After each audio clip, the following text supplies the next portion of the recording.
नमस्कार दोस्तों, आज हम मौजूद हैं दिल्ली के प्रतिष्ठित भारत मंडपम में, जहां प्लास्टिक जगत के सबसे बड़े महाकुंभ PLASTINDIA 2026 का आगाज हो चुका है। दिल्ली में आयोजित PLASTINDIA 2026 के भव्य मंच पर आज एवरो इंडिया लिमिटेड के स्टॉल का शानदार उद्घाटन संपन्न हुआ।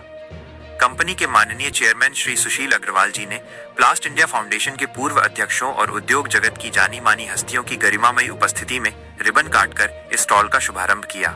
इस खास मौके पर सुशील जी के साथ उनके दोनों बेटे साहिल अग्रवाल और निखिल अग्रवाल भी मौजूद रहे, जो अपनी युवा ऊर्जा और आधुनिक विजन के साथ एवरो इंडिया को रिसाइकलिंग सेक्टर में नई ऊंचाइयों पर ले जा रहे हैं। वेस्ट से वेल्थ बनाने के संकल्प के साथ एवरो रिसाइकलिंग आज देश का सबसे बड़ा रिसाइकल्ड प्लास्टिक ग्रैन्यूल्स और फर्नीचर निर्माता बनकर उभरा है। हॉल नंबर H1F और स्टॉल A21 पर स्थित यह प्रदर्शनी न केवल कंपनी की तकनीकी प्रगति को दर्शाती है, बल्कि एक स्वच्छ और सस्टेनेबल भविष्य के प्रति उनकी अटूट प्रतिबद्धता का भी प्रमाण है। आज का दिन एवरो इंडिया लिमिटेड के लिए एक ऐतिहासिक पल है। सुशील जी के दूरदर्शी नेतृत्व में कंपनी आज सस्टेनेबिलिटी और इनोवेशन की नई ऊंचाइयों को छू रही है। प्लास्टिक वेस्ट से इंडस्ट्रियल वैल्यू तक का सफर। एवरो रिसाइकलिंग आज भारत की सबसे बड़ी रिसाइकल्ड प्लास्टिक ग्रैन्यूल्स और फर्नीचर निर्माता कंपनी बन चुकी है। BSE और NSE पर लिस्टेड ये ग्रुप इंडस्ट्री को बेहतरीन क्वालिटी के ग्रैन्यूल्स और सस्टेनेबल मैन्युफैक्चरिंग सॉल्यूशंस प्रदान कर रहा है। उद्घाटन के दौरान चेयरमैन सुशील अग्रवाल जी ने साझा किया कि कैसे उनकी टीम आधुनिक रिसाइकलिंग सिस्टम के माध्यम से पर्यावरण को बचाने और देश की प्रगति में योगदान दे रही है। यहाँ आपको मिलता है consistent grade, best in class pricing और भरोसे की नई पहचान। अगर आप भी प्लास्टिक रिसाइकलिंग की दुनिया में नए अवसरों की तलाश में हैं, तो 10 फरवरी तक चलने वाली इस प्रदर्शनी में हमसे जरूर मिलें।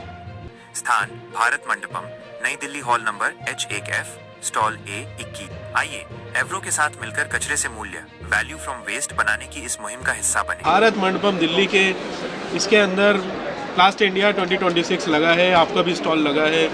आपके स्टॉल पे आगंतुक आए, कैसा आपका फीडबैक रहा? 5 दिन का ये फेयर था, आज चौथा दिन है, तो क्या कुछ कहना चाहेंगे इसके बारे में? मैं समझता हूँ हमने पाने के लिए और देने के लिए बहुत कुछ मौका मिला।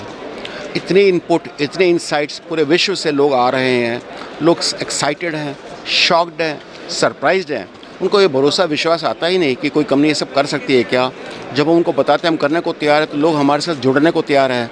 मैंने जैसे कहा, भीड़ में एक अकेला होता है, जब शुरू होता है तो कारवां बन जाता है। हम कारवां की तरफ बढ़ रहे हैं। हमारी इच्छा ये है कि भी इस समय हम एक प्रकार से डेमोन्स्ट्रेट करके बताएं कि रिसाइकल प्लास्टिक से किस प्रकार से आप अपने प्रोडक्ट को भी बना सकते हो, कॉस्ट सेव कर सकते हो, कार्बन न्यूट्रलिटी की तरफ बढ़ सकते हो। ये सब करने में हमें जो मदद मिली, जो हिम्मत मिली ना भाई, जब आपको लड़ने से कोई आकर के इज्जत से, प्यार से आपकी बात को एनकरेज करता है, रिस्पेक्ट करता है, अप्रिशिएट करता है और आपकी हिम्मत बढ़ाता है, तो आप सोचिए कितना जोश बढ़ जाता है। आज हमारी पूरी टीम इतनी वाइब्रेंट हो चुकी है कि आज हम करीब मान के चलेगा, अपने दिल में सपना जो है, भगवान ने चाहा तो अगले 12 महीने के अंदर हम करीब 1 लाख मेट्रिक टन प्रोसेसिंग की तरफ बढ़ रहे हैं, जो बहुत ही बड़ा प्लांट अपने भारत के अंदर होगा।